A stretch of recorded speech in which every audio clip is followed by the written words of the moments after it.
Hi, I'm Mason Dukacek, and welcome to the Mason Dukacek Show.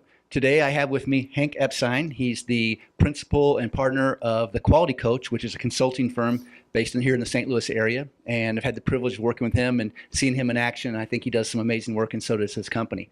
And I really value our conversations that we've had offline, and really want to bring some of those to the public, because I've valued our discussions and our debates greatly, and I think that a lot of your ideas and experience are worth sharing. So thanks for coming and joining me today. My pleasure, Mason. I'm really happy to be here. What I'd like to do is focus just on one little thing and get your thoughts on it. In this particular case, let's talk a little bit about courageous delegation and wholehearted leadership.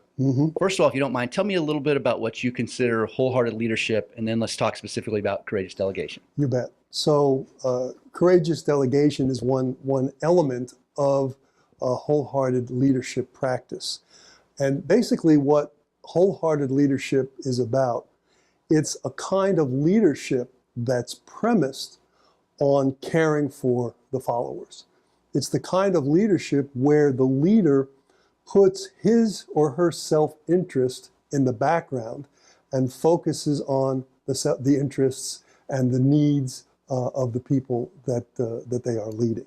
So fundamentally, that's what it's about. What are some of the traits and characteristics of those type of people?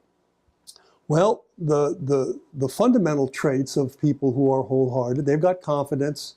They've also got humility. It turns out that humility is one of the character traits that it's almost a prerequisite for a lot of the wholehearted qualities and behaviors that there are. And for those of you who haven't seen Hank before, but we've talked about some of these topics in the past, specifically when it comes to humility being defined as someone's willingness to learn regardless of how much they already know. So anyway, but didn't mean to, Not a problem. pull you Not off task there. All right, now so remind me where we're going. Courageous delegation. Yes, courageous delegation. So the reason that I use the adjective courageous is it takes courage. Particularly because so many leaders got to be leaders because they were great individual contributors.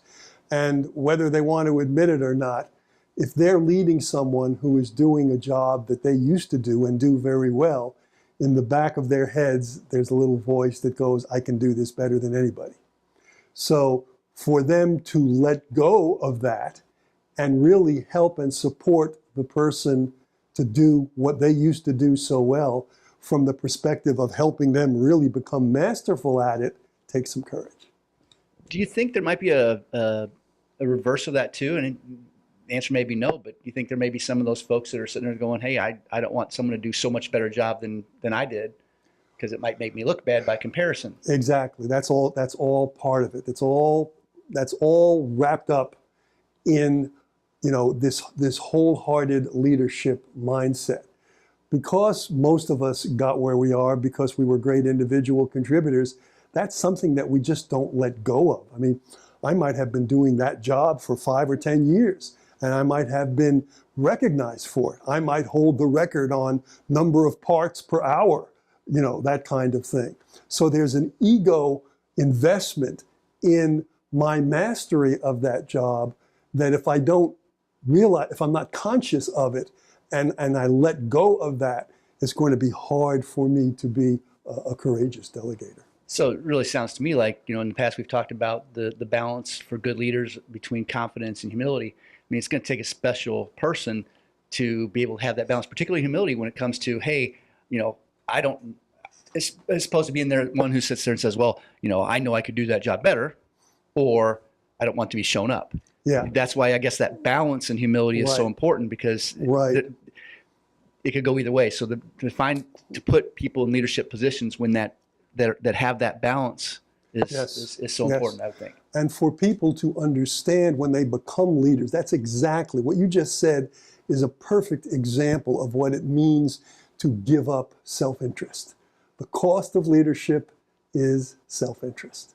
To give up that self-interest and instead take on the challenge of, this guy's really good. When I look at him and think about me when I first started, he's got some skills and some sensitivity that I didn't have. So now I'm committed to helping him be even better than I was. That spirit.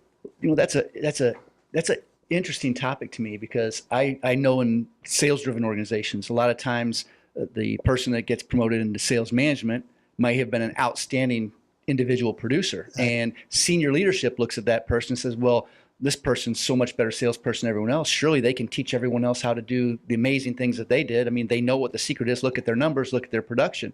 Right. And the mistake that so many of them make is that the skills, knowledges, abilities, talents, drive, and energy of the individual when they were an individual contributor.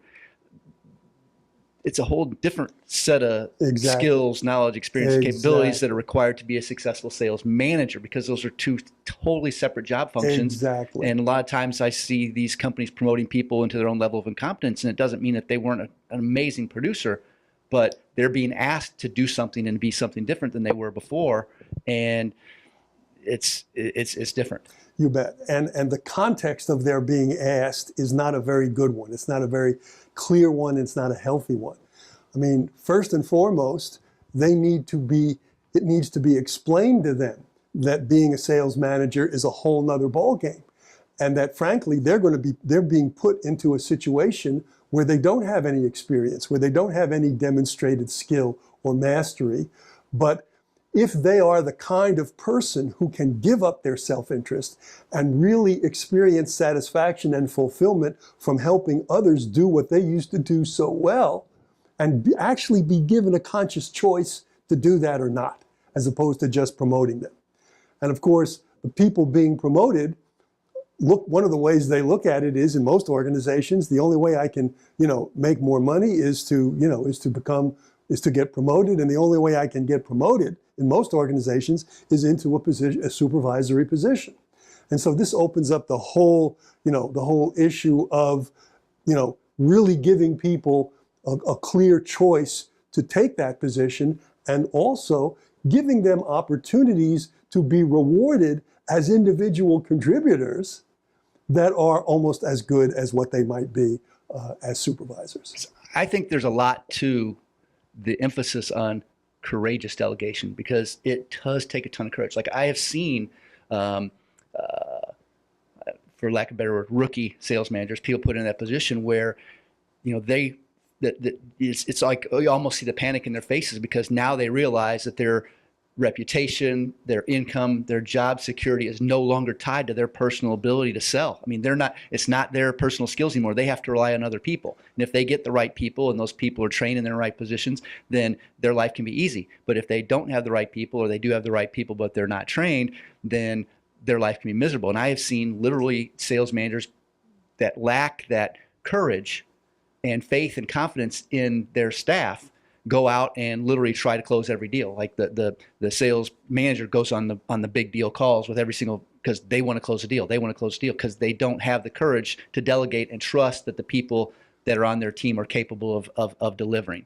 Right. And the other part of that I didn't hear you say, but I think you know it, is it's not only their ego and their self-esteem. All of a sudden they're being put in a position.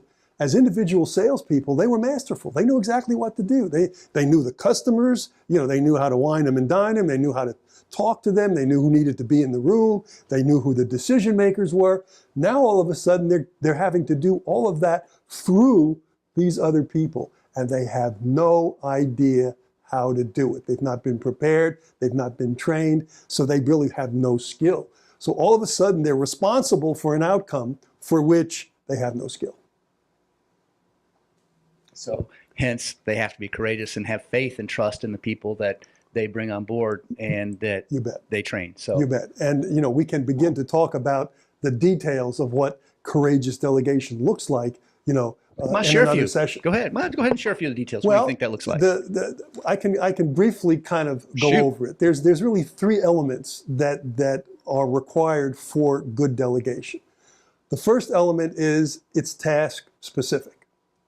So, for example, if I'm a new sales manager and I've got rookie salespeople, I might want to focus on the close, or I might want to focus on building relatedness or connection with a client. So that would be the task that I would focus on, not the whole thing, okay? And then the question is, from observing a particular person, what's their ability? How good are they at this right now, just from wherever they're starting? And how willing are they? You know, how confident are they to do this? And based upon that assessment, the way I delegate to them is going to be different. And everybody will be different. So most people's ability, you know, if they don't ramp up continuously, they ramp and they plateau, and then they ramp and they plateau. People's willingness, on the other hand, that's a crapshoot. It's all over the place. You know, something could have happened, you know, with a client or with a customer, and somehow we got, you know, at odds with each other, and that might need to be cleaned up before we can go any further. So the willingness issue, you know, is all over the place, whereas the ability is kind of, you know, we say, you know, mathematically it's monotonic. It's you know, always on an upward trend. So based on that assessment, the way I deal with that particular person relative to that task is going to be unique. Okay. So basically, let me feed that back to you. So Sure. You know, task specific and relevant ability and willingness. What about risk? Well, okay, that's, yeah. And so the risk, it's really a double-edged sword. It's the risk to me if they fail, and it's a risk to them and their self-confidence if they fail. So that's going, you know, my sense of that combination of ability and willingness is going to determine how I assign them the task. So I might say, you know, let's go on a couple of cold calls together, Mason. You know, and you know, we're going to meet some customers that know me. I want to introduce them to you. I want them to, you know, get confidence in you. You know, we might do it that way. If they're, you know, if we're farther along in the process, I might. So what it sounds like to me is you're talking about giving them some less risky roles first. Exactly. Less risky to both of us, right? So in other words, I might not send somebody cold into a new prospect that I know is potentially a huge, you know, represents a huge Much less risk. Much less risk, right? You know, that kind of thing. So yeah, that's the idea. So we're gonna program it. But the most important thing is delegation is not abdication. I'm almost never going to. That's a quote worth jotting down. Yeah. Say that one again. Delegation is not abdication. Right? So what it means is I'm not throwing the task over the wall and letting them sink or swim. One of the things that I see with a lot of my clients, particularly these small business owners, that's how they were mentored. You know, they were mentored in a sink or swim kind of environment.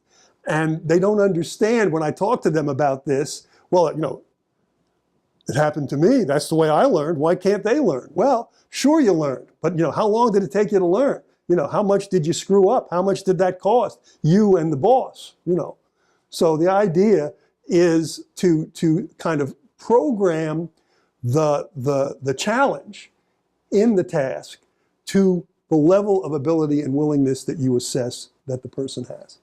Great, thanks, Hank. I'm gonna let this session end on that note. I appreciate you coming in. My pleasure. Sharing your perspective and your ideas, and I appreciate it and look forward to next time. Looking forward as well. Thanks.